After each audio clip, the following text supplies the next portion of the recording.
So hello guys, आज तपाईँको लागि म फेरि एउटा न्यू मुभी लिएर आएको छु जुन साउथ मुभी हो एन्ड यो पार्ट 2 हो। थाहा छैन तपाईँले हेर्नुभएको छ कि छैन, तर एक्साइटिङ मुभी रहेछ एन्ड कमेडी मस्ट यसको पार्ट 1 मा कमेडी भनेको धेरै थियो अनि पार्ट 2 मा पनि एकदमै एक्साइटिङ र फेरि लिएर आएछ कुस्ती 2। मतलब यो भनेको एउटा कुस्तीमाथि मुभी हो। प्लस यसको पार्ट 1 जसले हेर्नुभएको होला भने थाहा पनि होला कि हस्बेन्डले एउटा नर्मल वाइफ खोज्छन् तर बेटरली उसलाई एउटा ट्यालेन्टेड कुस्ती गर्ने केटी पाउँछन् अनि त्यही यतिमा एकदम नोकझोक र कमेडी सिन हुन्छ। सो पछि गएर हस्बेन्डले पनि कुस्ती सिक्छ र एकदमै रमाइलो एन्ड धेरै इन्ट्रेस्टिङ मोमेन्ट्सहरू आउँछ जो कि तपाईँले हेर्न सक्नुहुन्छ। सो लेट्स एक्सप्लेन गरौँ टेलर। कुस्ती 2 को टेलर एकदमै तपाईँको सिनेमेटिक र बवाल रहेछ।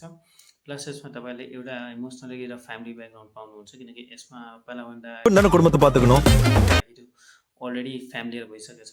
अब वाइफले भनेको आफ्नो करियरमा फोकस गर्छ र हस्बेन्डले कुकिङ द्याट्स टु बी गर्ने हो। प्लस मुभीले एकदमै तपाईँले भाइब दिन्छ अर्कै एन्ड सो धेरै कुराहरू यसमा हामीले एक्सप्लेन र रियालिटी जब हेर्न पाउँछौँ जो सम अफ टाइम तपाईँले एकदमै एक्साइटिङ कमेडिजहरू पनि पाउनुहुन्छ जो कि एकदमै हाँस्ने र एन्ड फ्यामिली इन्टरेस्टिङ मुभी हो जो कि तपाईँले एउटा बेस्ट इन्टरटेनमेन्ट गर्छ। मुभीहरू चाहिँ एकदमै आफ्नोमा भनेको भनौँ भने एकदम ल्याक्समा जाउँ मतलब family emotional and drama movie रहेछ सर्टमा भनौँ भने। तपाईँले यसमा हस्बेन्डले गर्ने वाइफले काम गर्छ र वाइफले गर्ने काम हस्बेन्डले गर्छ। सो यो कुराहरू यसमा रियलाइज हुन सकिन्छ तपाईँले। सो मुभीको एकदमै भ्यू पोइन्टहरू भने मस्ट अफ प्र्याक्टिकल एन्ड एकदमै बेस्ट रहेको छ एन्ड मुभी आफैमा एकदमै सुटेबल टाइपको भाइब फिल गर्छ। सो मुभी भनेको एकदमै रमाइलो रहेछ। तपाईँ यो हेर्न सक्नुहुन्छ फ्यामिलीसँगै, साउथ मुभी हो एन्ड प्लस यसमा तपाईँले बिचको जो सिनहरू हुन्छ इमोसनली सिन र त्यो तपाईँले एकदमै लोकेट गर्छ किनकि आजको टाइममा भनेको one not compare of boys and girls किनकि गर्ल्सले पनि बोइजको काम गर्न सकिन्छ अनि बोइज पनि एफ अ रिस्पोन्सिबिलिटी आफ्नो घरको पनि हुनसक्छ।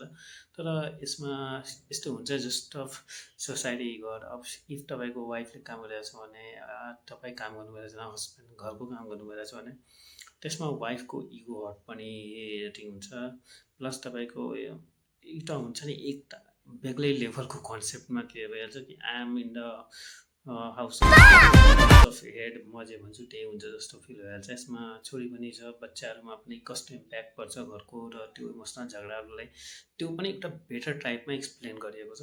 सो मुभी भनेको एकदमै realistic and top of the Matthew रहेछ। सो मुभी एकदमै तपाईँको क्याप्चरिङ गर्छ अनि प्लस त्यो मुभीले आफ्नो एउटा बेग्लै टाइपको इमोसन र क्याटेगोरिजहरू हेराउन सकिन्छ।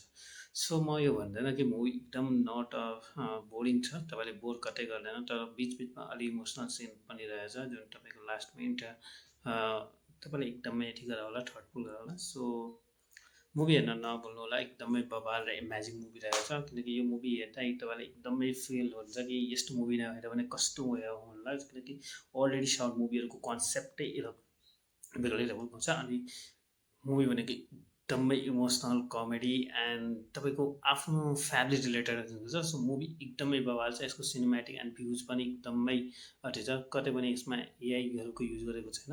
सो मुभीले एकदमै राम्रो इम्प्याक्ट बनाउँछ र रियलिस्टिक फिल गराउँछ। So thank you for watching my video and see you next video.